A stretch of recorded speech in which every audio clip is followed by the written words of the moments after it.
En primer lugar, aceptamos que existan vacíos de información y en ese trabajo de llenarlos estamos. Consideramos que el consentimiento presunto es parte de la solución de la escasez de donantes, del problema en general de una actividad de donación y trasplante que tiene muchísimas aristas y que se resolvería en su totalidad con la participación conjunta y el trabajo ordenado de muchas instituciones, tanto públicas como privadas. En Venezuela se tiene un camino andado en el que han habido buenos resultados. El trabajo positivo de una institución como la Organización Nacional de Trasplante, que fue asignada por Gaceta Oficial para desarrollar el sistema de procura de órganos y tejidos del Ministerio, un programa del Ministerio de Salud que lleva adelante con buenos resultados. Es una experiencia exitosa y en ese sentido la incorporación del consentimiento presunto consideramos que ayudará a mejorar la plataforma de trabajo del cual somos responsables de desarrollar. Eso significa que todos vamos a ser donantes de base, pero habrá el mecanismo muy sencillo a través de una llamada de teléfono y un sistema informático en el que podremos manifestar si queremos o no queremos ser donantes. Pero aquí aprovecho de una vez para aclarar cualquier duda. Usted que está en su casa y nos está escuchando, no hay razones para tener algún temor. ¿Por qué? Por una razón muy simple y fundamental. Se mantiene la entrevista familiar. El modelo que ejecutamos en Venezuela viene del modelo español, es una adaptación de ese modelo que es el más exitoso en el mundo entero. Lo llevan adelante nuestros coordinadores hospitalarios de trasplante. Ellos mantendrán la consulta a la familia en el momento más importante de este proceso. Si la familia dice que no, aunque exista el consentimiento presunto, aunque la persona haya dicho que desea hacerlo, nosotros seremos respetuosos de la decisión de la familia, como lo estamos haciendo en la actualidad y como lo seguiremos haciendo aún se instaure en la ley el consentimiento presunto. Y vale la pena decir, disculpa, que esa es la manera en que trabaja tanto España como los países de América Latina que se han incorporado a esta modificación. Perfecto. Doctor Rafael Aguirre Guevara. Buenos días, Ernesto. Muchas gracias por la gentil invitación para compartir con la Organización Nacional de Trasplantes de Venezuela en esta clarificación de algunos conceptos, ¿no? El consentimiento presunto es un adefesio jurídico. O es consentimiento o es presunto, pero no puede haber un consentimiento si no hay una información previa y un consenso o una conformidad de voluntades entre dos sujetos de derecho para constituir, modificar, arreglar, constituir entre ellos un vínculo jurídico, así lo establece el 1131 del Código Civil. Es decir, es un contrato entre dos personas para constituir entre ellos un vínculo jurídico.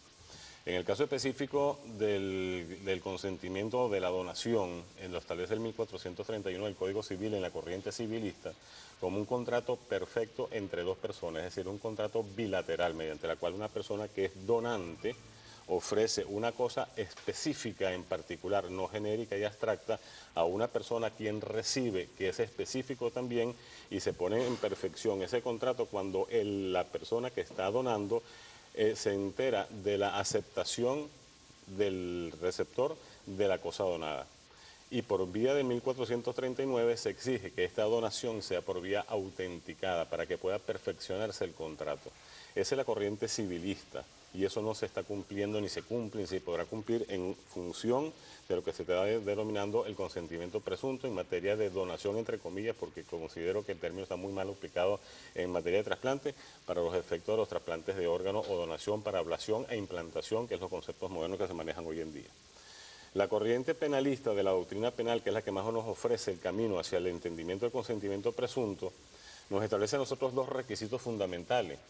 Uno es que exista un juicio probado de una calificada probabilidad, una probabilidad o un juicio certero de calificación, de probabilidad de que la persona, en pleno uso de sus conocimientos y de sus derechos y de su capacidad mental y jurídica, pueda haber expresado una voluntad sobre una determinada cuestión en particular. Ese es uno de los requisitos. Y dos, que el ataque que se le hace al bien jurídico tutelado por la ley sea en beneficio de esa persona lesionada y no de ningún tercero. Es decir, el beneficio ajeno y no el beneficio propio. Si nosotros entendemos estos dos requisitos como causales de justificación o eximentes de responsabilidad para poder entender consentimiento presunto, entenderíamos nosotros, por ejemplo, la situación de un paciente que llega a un hospital en situaciones de no conciencia, llega inconsciente al hospital, a lo mejor con una necesidad de amputación de una pierna y no existe forma de obtener un consentimiento informado para que se establezca en la relación médico-paciente la aprobación de la extracción o la amputación de esa pierna. Solamente a través de un juicio probado de calificación, de ser una certeza calificada de que el individuo en vida hubiese consentido para la amputación de la pierna en función de salvarle la vida y en función de proteger el derecho jurídico, vida o salud, en este caso del oferente o del lesionado, es que se puede entender entonces el consentimiento presunto. ¿Qué es lo que ha sucedido en algunos países, porque no en todos? Si nosotros estudiamos la legislación comparada a nivel internacional, vemos que el consentimiento presunto no domina, no es el concepto mayoritario en los países del mundo, el concepto minoritario. Y se ha establecido en los países como una manera impositiva, obligada de aumentar la necesidad de cubrir las listas de espera. En eso entendemos, nosotros entendemos la necesidad de los trasplantes, estamos en favor de los trasplantes, estamos en favor de aumentar, pero existe una falla, una negligencia, un incumplimiento en el deber por parte del Estado y o de las organizaciones que se ocupan a nivel internacional en materia de trasplantes de poder sensibilizar a la población, de concientizar a la población, de favorecer entonces en ello la asimilación del concepto de donación de órganos para trasplante. Cuando se habla aquí de que se está buscando una legislación en materia de trasplantes, creo que existe un fin, como digamos, oculto, porque en la ley de 1992 ya existe el adefesio jurídico, el consentimiento presunto en materia de aquellas personas de muertes biológicas. Y solamente entendería una nueva campaña para reformar esta ley en función de que también se quiere imponer, como en otros países, la finalidad del consentimiento presunto, entre comillas, repito, como adefesio jurídico, para poder permitir la extracción de órganos en materias con muerte cerebral, lo cual sería un tema bastante delicado.